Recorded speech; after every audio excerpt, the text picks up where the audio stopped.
Dear students, आप सभी का स्वागत है आपके अपने यूट्यूब चैनल कीप गेटिंग शिक्षा में।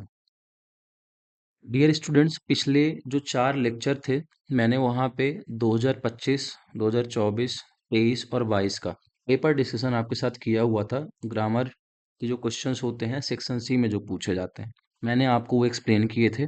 उम्मीद है आपने वो वीडियो देखा होगा। अगर आपने अभी तक नहीं देखा तो मैं पहले रिकमेंड करूँगा कि आप उन चारों वीडियो को देखिए, तो आपको एक आइडिया मिल जाएगा किस तरह क्वेश्चन आपसे पूछता है। आज का जो हमारा वीडियो है, तो यहाँ पे हम डिस्कस करेंगे आपके एमपी बोर्ड के पेपर में कैसे क्वेश्चन पूछ सकता है। ठीक है ना? यानी कि आपका जो ये पेपर है, तो हम यहाँ पे आज ये डिस्कस करने वाले हैं कि आपके मॉडल क्वेश्चंस क्या हो सकते हैं, फिर कैसे क्वेश्चन आपसे पूछे जा सकते हैं। तो हम 4 सेट करने वाले हैं, ठीक है? प्रीवियस 4 इयर्स के पेपर में आपको सॉल्व करवा चुका हूँ, ठीक है? और आज हम यहाँ पे सेट ए कंप्लीट करेंगे। उसके बाद आने वाले 3 लेक्चर में मैं आपको बी, सी और डी सेट के क्वेश्चन कराऊंगा। इतना आपके लिए इनफ होगा। आपको 10 मार्क्स जरूर मिलेंगे, ठीक है ना? पर आपको ये जो वीडियोस हैं पूरे देखने होंगे। हो सकता है एज इट इज क्वेश्चन इसमें से पूछे जा सकते हैं, ठीक है? और अगर आपको चीज़ें पसंद आती हैं, चीज़ें समझ में आ रही, तो आप अपने दोस्तों को जरूर शेयर करिएगा, ठीक है? चलिए पहला क्वेश्चन देखते, फिल इन द ब्लैंक्स में है। मैंने आपको पिछले कुछ वीडियोस में समझाया था। 7 क्वेश्चंस होते हैं जिसमें से आपको 5 सॉल्व करने हैं। 5 से ज़्यादा आपको करने की ज़रूरत नहीं है। अगर आप 7 आउट ऑफ 7 भी करोगे और वो सब के सब सही भी होंगे, तो भी आपको नंबर 5 ही मिलने हैं, ठीक है ना? टाइम वेस्ट मत करिएगा, 5 या 7 कर दीजिए, ठीक है? सबसे पहला क्वेश्चन है, you dash dash not feel sorry for your mistake. यहाँ पे 4 ऑप्शन देखो आपको दिए हैं। आपको पता है यू जो होता है प्लूरल होता है, ठीक है ना? और प्रेजेंट इंडेफिनिट टेंस में हम प्लूरल के साथ आई वी यू दे के साथ डू लगाते हैं, ठीक है? आपको इतना पता है कि जो प्लूरल होते हैं आई वी यू दे, ठीक है? इन सब के साथ हमें क्या लगाना होता है? डू लगाना होता है। तो यहाँ पे आंसर हो जाएगा you do not feel sorry for your mistake, ठीक है ना? कि आपको अपनी गलती के लिए सॉरी बोलने की ज़रूरत नहीं है या फिर आपको बुरा महसूस करने की ज़रूरत नहीं है, ठीक है? नेक्स्ट क्वेश्चन है, if the teacher इंटर्स the class she dash dash surprise, ठीक है? अगर टीचर क्लास में आते हैं, ठीक है ना, तो सी विल सी अ सरप्राइज, ठीक है? ये कंडीशनल सेंटेंस है, प्रेजेंट इंडेफिनिट में आता है। मैंने बच्चों को क्लास में जरूर पढ़ाया हुआ है, मुझे बहुत अच्छे से याद है। जहाँ पे कंडीशन लगी होती है, ठीक है ना, उसको हम हमेशा प्रेजेंट इंडेफिनिट टेंस में बनाते हैं। देखो यहाँ पे इंटर्स लिखा हुआ है, ठीक है? इधर आप देख सकते हैं इंटर्स है, ठीक है ना? टीचर सिंगुलर नाउन है, इसीलिए सिंगुलर के साथ हम एस और ई एस लगाते हैं प्रेजेंट इंडेफिनिट में। उसके बाद जो सेकंड पार्ट बनता है वो फ्यूचर इंडेफिनिट में होता है, यहाँ पे विल सी लिखा हुआ है, ठीक है ना? तो ये बहुत सिंपल सा रूल है। कंडीशनल सेंटेंसेस में जहां पे कंडीशन होगी, ये देखो कंडीशन लगी इफ, अगर टीचर क्लास में आते हैं, एंटर करते हैं, she will see a surprise, तो उन्हें एक सरप्राइज मिलेगा, आश्चर्य, ठीक है ना? तो आपको जहां पे कंडीशनल सेंटेंस मिलेगा, तो जिस पार्ट में कंडीशन होगी वो हमेशा प्रेजेंट इंडेफिनिट टेंस में होगा, और सेकंड वाला जिसमें कंडीशन नहीं होगी हमेशा किस में होगा? फ्यूचर में होगा, ठीक है? Let's move to the next question. Third question है, my father is dash dash engineer. आपको यहाँ पे आर्टिकल का प्रयोग करना है, ठीक है ना? यहाँ पे आ जाएगा एन इंजीनियर, ठीक है? क्योंकि जब आप इसका प्रोनाउंसिएशन करोगे तो ई से प्रोनाउंसिएशन होगा, ठीक है? और मैंने मॉडल्स सॉरी आर्टिकल्स की क्लास में मैंने पढ़ाया था कि आ से लेकर के आहा के बीच में जब प्रोनाउंसिएशन होता है तो हम लोग यहाँ पे एन लगाते हैं, ठीक है? तो ये बहुत सिंपल सा क्वेश्चन है।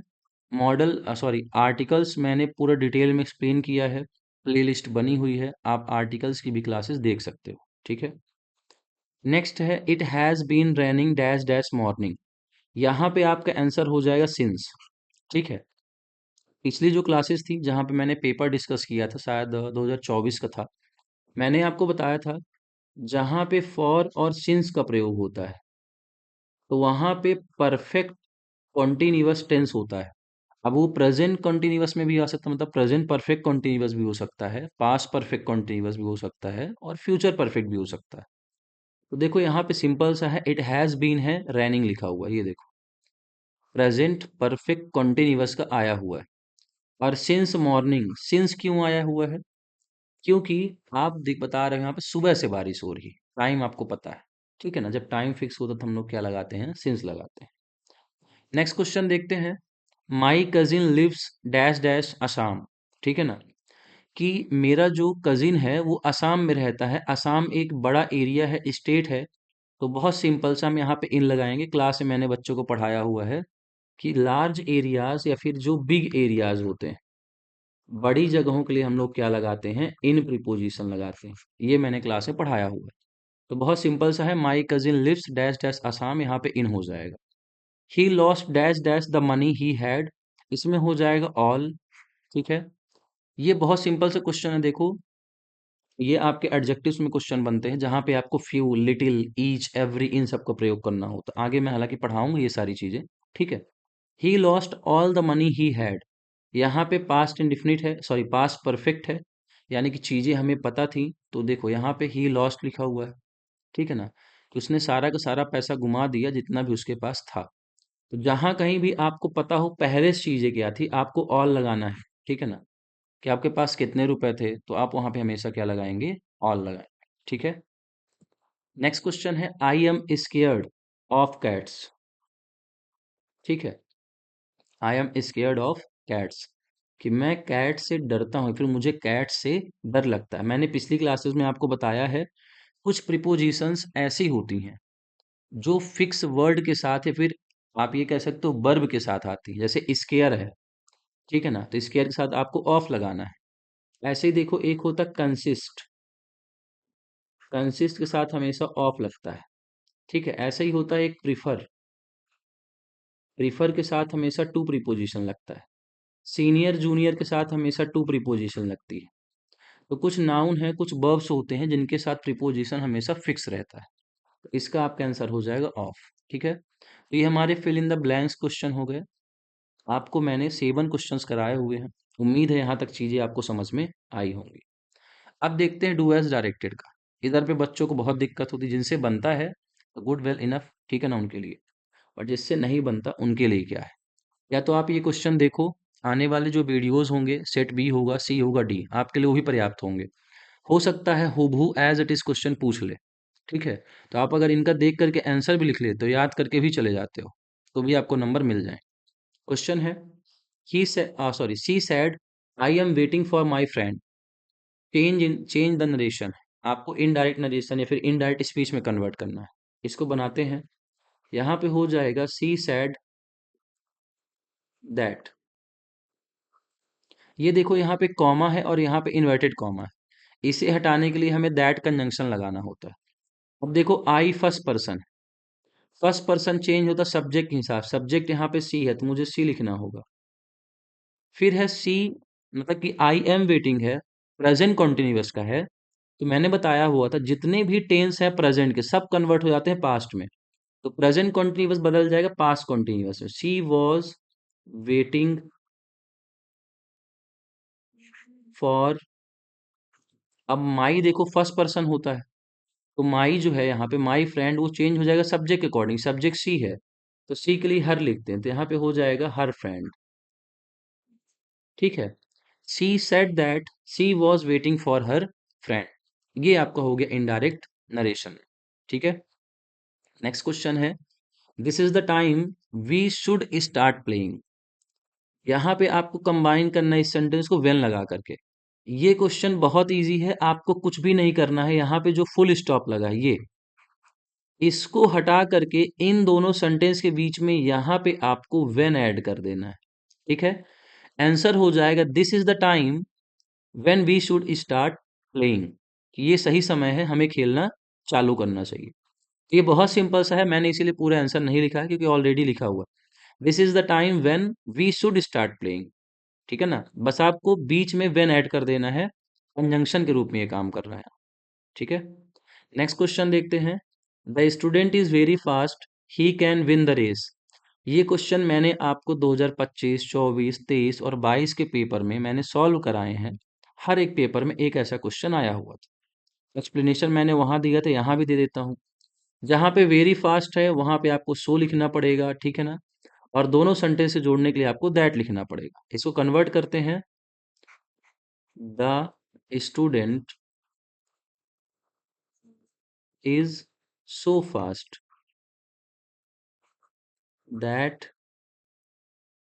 he can win the race। ठीक है, कि जो स्टूडेंट है वो बहुत तेज है, बहुत तेज दौड़ता है और वो बड़ी आसानी से रेस को जीत सकता है। ठीक है ना? मैंने कुछ नहीं किया, वेरी की जगह मैंने सो लगा दिया है और दोनों सेंटेंस जोड़ने के लिए मैंने क्या लगा दिया हुआ है, दैट। ठीक है, उम्मीद है ये आपको समझ में आया हुआ हो। नेक्स्ट क्वेश्चन है, we will study history, change into passive voice. Passive voice के लिए मैंने बताया था ये प्रेजेंट सॉरी फ्यूचर इंडेफिनिट का है, और जहां कहीं भी इंडेफिनिट का आता है तो आपको +1 याद रखना होता है। मैंने क्लासेस में पढ़ाया हुआ है, आपको +1 याद रखना होता है, यानी कि इंडेफिनिट के जितने भी पैसिव वॉइस बनेंगे, फिर चाहे वो प्रेजेंट के हों, पास्ट के हों या फिर फ्यूचर के, आप हेल्पिंग वर्ब एक नंबर आगे के लगाओगे, यानी कि कॉन्टिन्यूअस के। इसको कन्वर्ट करते हैं, history will be studied, passive voice में हमेशा थर्ड फॉर्म आता है, ये मैंने बताया हुआ है, स्टडीड बाय अस। ठीक है, history will be studied by us, कि हिस्ट्री हमारे द्वारा पढ़ी जाएगी।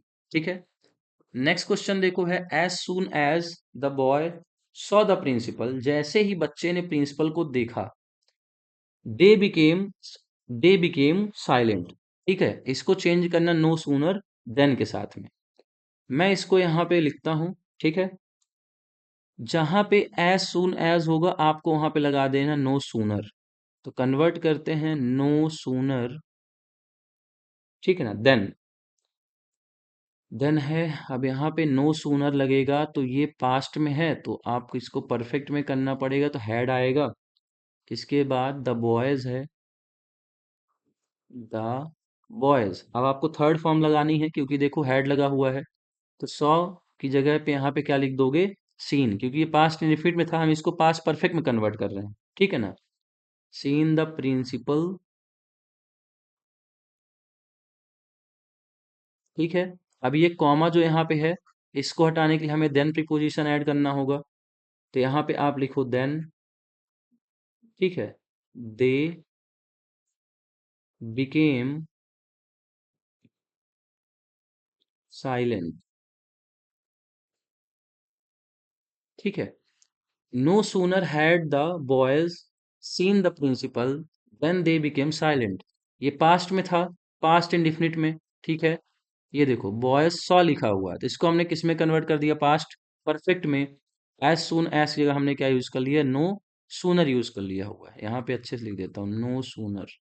ठीक है, तो ये हमारा कन्वर्ट हो गया। 6 नंबर क्वेश्चन है, I do my work, change into present perfect है।